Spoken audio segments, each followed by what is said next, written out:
Bonjour à tous, bonjour aux lecteurs des livres religieux qui parlent du vrai Dieu, bonjour à tous les croyants, bonjour à tous les chrétiens.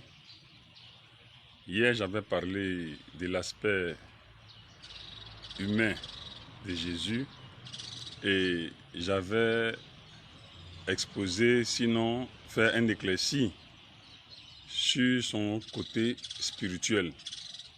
Aujourd'hui, la Bible va nous dire que Jésus est un homme et la Bible va décrire l'aspect humain, physique de Jésus-Christ.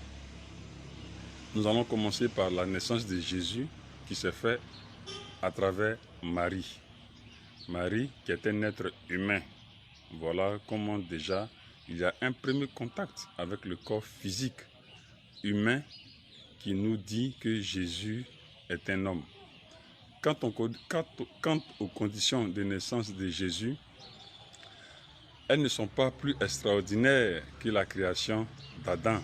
Parce que Adam, après que la Bible nous dise qu'il a été tiré de la poussière que nous connaissons tous, nous serons amenés à imaginer la qualité de son physique humain. Parce qu'il y a le sang, il y a les os, il y a les yeux, il y a les cheveux, et il y a les nerfs, il y a toutes ces cellules-là qui ont existé à Adam, ainsi que des chromosomes qui donnent naissance à des enfants, voilà, qui est le facteur de naissance de la reproduction.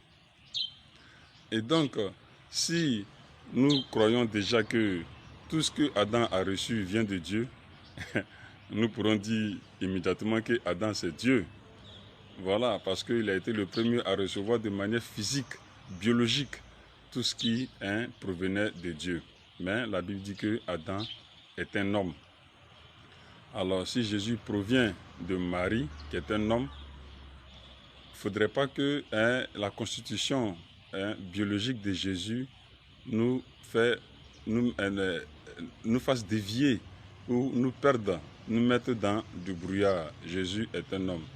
Voilà, les chromosomes que Marie a reçus proviendraient de Dieu, tout comme les chromosomes que Adam a reçus aussi provient de Dieu.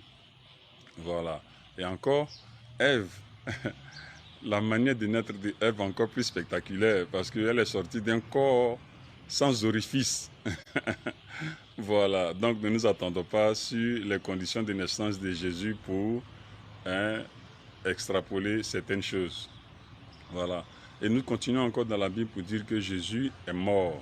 Quand on dit Jésus est mort, ça veut dire qu'il a rendu l'esprit. La Bible dit que après que Jésus dit tout est accompli, il rendit l'esprit. Voilà. Donc ça peut être l'occasion pour que les hommes de foi améliorent le vocabulaire pour ne plus dire qu'il rend l'âme, mais plutôt il rend l'esprit, parce que nous sommes à l'image de Jésus-Christ. Voilà encore un deuxième point qui nous fait savoir que Jésus est un homme. Et dans la vie de Jésus, il y a eu des attitudes aussi très humaines. Parce que Jésus, sachant la mission des 7 sceaux, a prié pour reculer, pour rejeter la coupe de mort qu'il devait supporter. Voilà, et Jésus n'a pas pu s'empêcher de demander au Père de reculer cette coupe-là parce que c'était un homme. Voilà, c'était un homme. Voici encore un point qui nous fait savoir que Jésus est un homme. Voilà, donc les Écritures sont là et elles définissent trait pour trait le caractère de Jésus.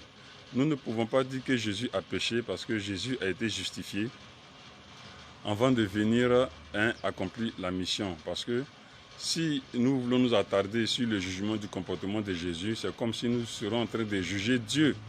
Alors que personne ne juge Dieu parce qu'à la fin, c'est Jésus encore qui va nous juger. Voilà. Sinon, Jésus, dans son caractère humain, en tant qu'homme, a dit, Père, pourquoi m'abandonnes-tu? Voilà. Par analyse, nous comprendrons aussi qu'il y a eu un esprit de doute en lui. Mais tout a été sanctifié. Voilà pourquoi Dieu dit que ceux qui auront cru, ceux qui croiront, voilà, ceux qui pratiquent sont saints.